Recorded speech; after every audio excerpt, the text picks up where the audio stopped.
Bonsoir, j'espère que vous allez très bien. Cette vidéo sera consacrée spécialement aux élèves de première année de baccalauréat et aussi pour ceux qui veulent apprendre à faire la lecture. Dans cette vidéo, je vais faire une partie de la lecture du chapitre 1 de roman autobiographique La boîte à merveilles d'Ahmed Safraoui. Donc, ce que vous devez faire, c'est de prendre le roman et d'essayer de suivre avec moi, page par page.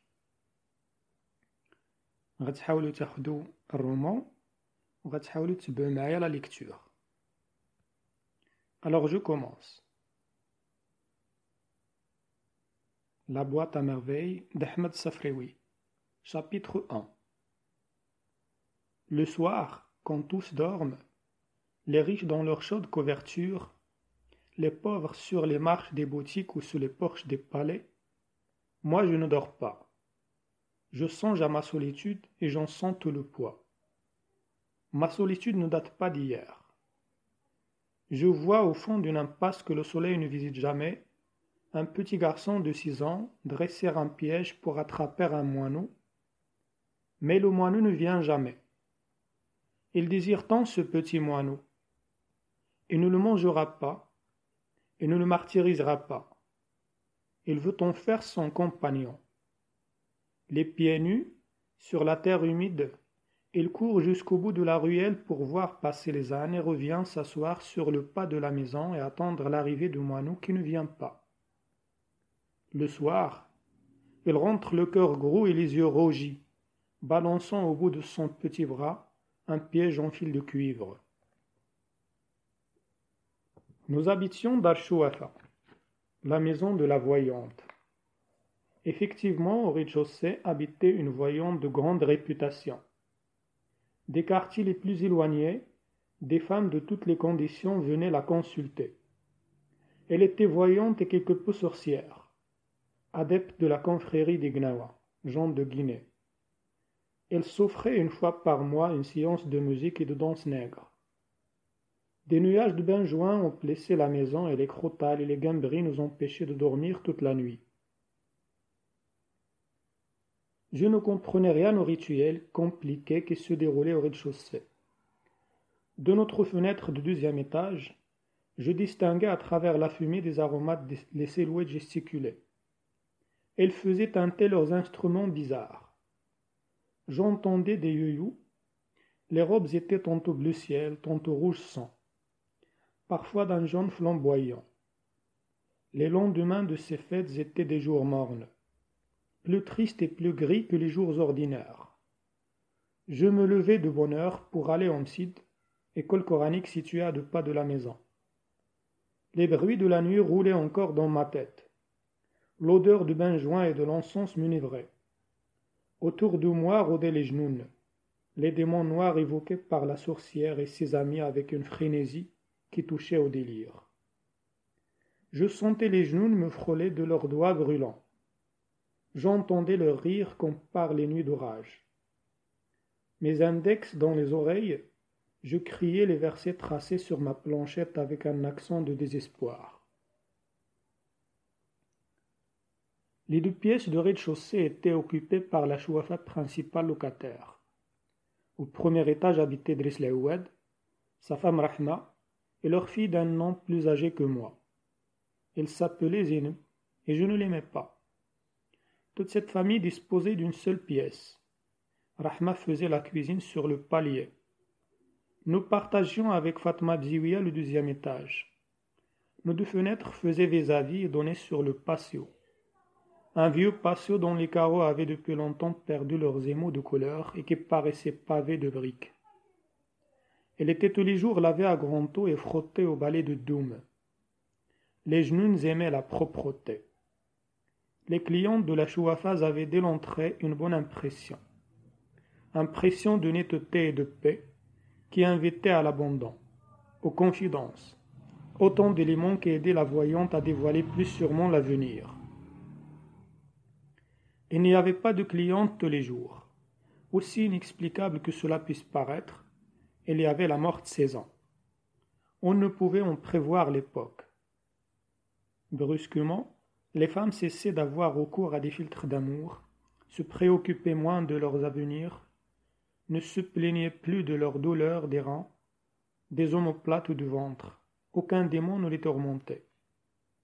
La Chouafa choisissait ces quelques mois de trêve pour s'occuper de sa santé propre. Elle se découvrait des maux que sa science ne pouvait réduire.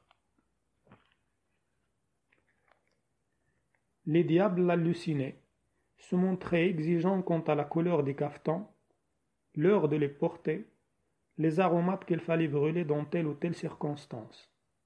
Et dans la pénombre de sa grande pièce tendue de crotonne, la Chouafa gémissait, se plaignait, conjurait, se desséchait dans des nuages d'encens et de benjoin. J'avais peut-être 6 ans. Ma mémoire était une cire fraîche, et les moindres événements s'y gravaient en images ineffaçables. Il me reste cet album pour égayer ma solitude, pour me prouver à moi-même que je ne suis pas encore mort. À 6 ans, j'étais seul, peut-être malheureux, mais je n'avais aucun point de repère qui me permît d'appeler mon existence solitude ou malheur. Je n'étais ni heureux ni malheureux. J'étais un enfant seul. Cela, je le savais. Point farouche de nature. J'ébauchai de timides amitiés avec les bambins de l'école coranique, mais leur durée fut brève. Nous habitions des univers différents. J'avais un penchant pour le rêve. Le monde me paraissait un domaine fabuleux, une féerie grandiose où les sorcières entretenaient un commerce familier avec des puissances invisibles. Je désirais que l'invisible m'admît à participer à ces mystères. Mes petits camarades de l'école se contentaient de visibles, surtout quand ce visible se concrétisait en sucreries, d'un bleu céleste ou d'un rose de soleil couchant. Ils aimaient grignoter, sucer, mordre à pleines dents. Ils aimaient aussi jouer à la bataille, se prendre à la gorge avec des airs d'assassins, crier pour imiter la voix de leur père, s'insulter pour imiter les voisins, commander pour imiter le maître d'école. Moi, je ne voulais rien imiter, je voulais connaître. Abdallah l'épicier me raconta les exploits d'un roi magnifique qui vivait dans un pays de lumière, de fleurs et de parfums, par-delà les mers des ténèbres, par-delà la grande muraille. Et je désirais faire un pacte avec les puissances invisibles qui obéissaient aux sorcières, afin qu'ils m'emmènent par-delà les mers des ténèbres et par-delà la grande muraille. Vivre dans ce pays de lumière, de parfums et de fleurs. Mon père me parlait du paradis, mais pour y renaître, il fallait d'abord mourir. Mon père ajoutait que se tuer était un grand péché, un péché qui interdisait l'accès à ce royaume. Alors, je n'avais qu'une solution. Attendre. Attendre de devenir un homme. Attendre de mourir pour renaître au bord du fleuve Salsabil. Attendre, si cela existait. À cette idée, je n'éprouvais certainement aucune frayeur. Je me réveillais le matin, je faisais ce qu'on me disait de faire. Le soir, le soleil disparaissait et je revenais m'endormir pour recommencer le lendemain. Je savais qu'une journée s'ajoutait à une autre. Je savais que les jours faisaient des mois, que les mois devenaient des saisons, et les saisons l'année. J'ai 6 ans, l'année prochaine j'en aurai 7, et puis 8, 9 et 10. À 10 ans, on est presque un homme. À 10 ans, on parcourt seul tout le quartier. On discute avec les marchands. On sait écrire, au moins son nom. On peut consulter une voyante sur son avenir, apprendre des mots magiques, composer des talismans. En attendant, j'étais seul au milieu d'un grouillement de têtes rasées, de nez humides, dans un vertige de vocifération de versets sacrés. L'école était à la porte de Derb Nouela.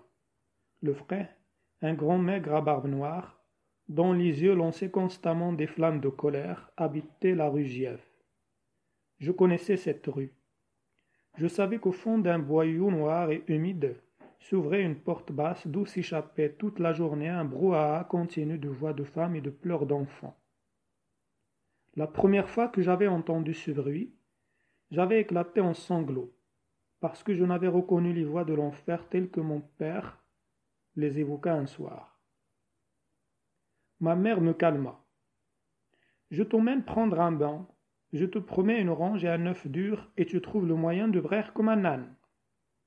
Toujours octant, je répondis, je ne veux pas aller en enfer. Elle leva les yeux au ciel et se tut, confondue par tant de niaiseries. Je crois n'avoir jamais mis les pieds dans un bain mort depuis mon enfance. Une vague appréhension et un sentiment de malaise m'ont toujours empêché d'en franchir la porte. À bien réfléchir, je n'aime pas les bains morts. La promiscuité, l'espèce d'impudeur et de laisser-aller que les gens se croient obligés d'affecter en de tels lieux m'en écarte. Même enfant, je sentais surtout ce grouillement de corps humide, dans ce demi-jour inquiétant une odeur de péché. Sentiment très vague, surtout à l'âge où je pouvais encore accompagner ma mère au bain mort, mais qui provoquait en moi un certain trouble. Dès notre arrivée, nous grimpâmes sur une vaste estrade couverte de nattes. Après avoir payé 75 centimes à la caissière, nous commençâmes notre déshabillage dans un tumulte de voix aiguës. Un va-et-vient continu de femmes à moitié habillées, déballant de leurs énormes baluchons des caftans et des mansorias, des chemises et des pantalons, des haïks à glandes de soie d'une éblouissante blancheur.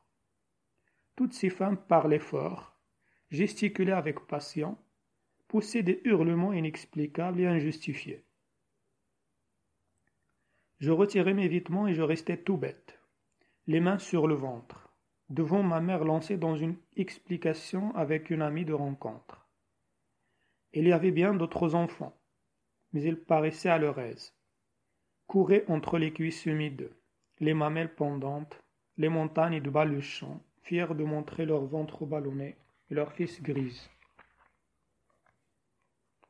Je me sentais plus seul que jamais. J'étais de plus en plus persuadé que c'était bel et bien l'enfer. Dans les salles chaudes, l'atmosphère de vapeur, les personnages de cauchemar qui s'y agitaient, la température finirent par m'anéantir.